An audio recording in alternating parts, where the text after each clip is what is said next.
గిరిజన సంక్షేమ శాఖ మంత్రి అదేవిధంగా స్త్రీ సంక్షేమ శాఖ మంత్రి గుమ్మడి సంజయ్ మనతో ఉన్నారు. మేడం చెప్పండి, ఎలా ఫీల్ అవుతున్నారు? మొదటిసారి అంటే గతంలో మీరు ఎమ్మెల్సీగా పనిచేస్తారు, ఇప్పుడు ఎమ్మెల్యే అయిన వెంటనే మంత్రి అయ్యారు, ఎలా ఫీల్ అవుతున్నారు? చాలా సంతోషంగా ఉందండి, మాటల్లో చెప్పలేం. కానీ బాధ్యత కూడా పెరిగింది. ఎందుకంటే ఎమ్మెల్యేగా ఉండటం, ఫస్ట్ టైం ఎమ్మెల్యేగా ఉన్న వెంటనే మంత్రి పదవి రావడం అనేది నా మీద నమ్మకంతో చంద్రబాబు నాయుడు గారు అప్పచెప్తే బాధ్యత చాలా పెంచిందండి. బాధ్యతాయుతంగా చక్కగా పనిచేసి, ముఖ్యంగా మన జిల్లాలో ఉన్నటువంటి సమస్యలు ఏవైతే ఉన్నాయో వాటి మీద దృష్టి పెడతామండి. రాష్ట్రంలో ఉన్నటువంటి ఐటీడీఏల్ని, ఐసీడీఎస్ఎల్ని అన్నింటినీ ప్రక్షాళన చేయాల్సిన అవసరం ఉంది. వాటిని ఖచ్చితంగా అభివృద్ధి పదంలో నడిపించి పరుగులు పెట్టించాల్సిన అవసరం కూడా ఉందండి. ఖచ్చితంగా దాని మీద చంద్రబాబు నాయుడు గారి ఆధ్వర్యంలో మేము పనిచేసుకుంటూ వెళ్తామండి. ముఖ్యంగా మీ శాఖకి సంబంధించి అటు కొట్టియా నుండి ఇది గిరిజనలో డోలీ వరకు అనేక సమస్యలు ఉన్నాయి. వీటిని ఏ విధంగా పరిష్కరించే అవకాశం ఉంది? మీరు ముందు చూస్తూ ఉంటారు. ఖచ్చితంగా ఆ సమస్యల మీద దృష్టి పెడుతున్నాం.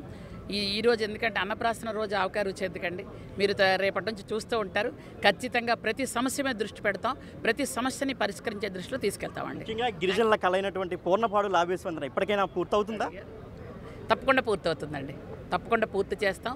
చంద్రబాబు నాయుడు గారు సాగునీరుకి ఎంత ప్రాధాన్యత ఇస్తారో నిన్న పోలవరం ఆయన తాలూకా విజిట్ చూసే మీకు అర్థమై ఉంటుంది. సోమవారాన్ని పోలవరం చేసి ఇంతకు పూర్వం ఎలాగైతే 80% మనం కంప్లీట్ చేశామో దాన్ని పూర్తిగా నాశనం చేసింది వైసీపీ గవర్నమెంట్. కాబట్టి ఈరోజు మళ్ళీ దాన్ని బాగు చేయడానికి చంద్రబాబు నాయుడు ఎలా కంకణం కట్టుకున్నారో మిగిలిన చిన్న ప్రాజెక్టులు కూడా ఖచ్చితంగా నిధులు ఇస్తారు, బాగు చేసే ఆలోచన కూడా మాకు ఉందండి. ఫైనల్గా చెప్పండి, రీసెంట్గా జగన్మోహన్ రెడ్డి ఈవీఎంల గురించి కామెంట్ చేశారు, మళ్ళీ పోస్టల్ బ్యాలెట్ ద్వారా ఓటింగ్ జరపాలన్నారు. దానిపై మీ కామెంట్ ఏంటి? ఆడలేనమ్మా మధ్యలో ఓడింది అన్నదట ఎవరో, ఆ టైప్ ఉంది. ఊరుకోండి. ఆయనకు ఓట్లు రాకపోతే ఈవీఎం ప్రాబ్లం, ఆయనకు ఓట్లు వస్తే ఈవీఎం మంచివి. ఆయన మాటలకు విలువ ఎక్కడ ఉందండి? ఎందుకు అనవసరంగా ఆయన గురించి మాట్లాడుకోవడం మనకు టైం వేస్ట్. పదండి, థ్యాంక్ యూ.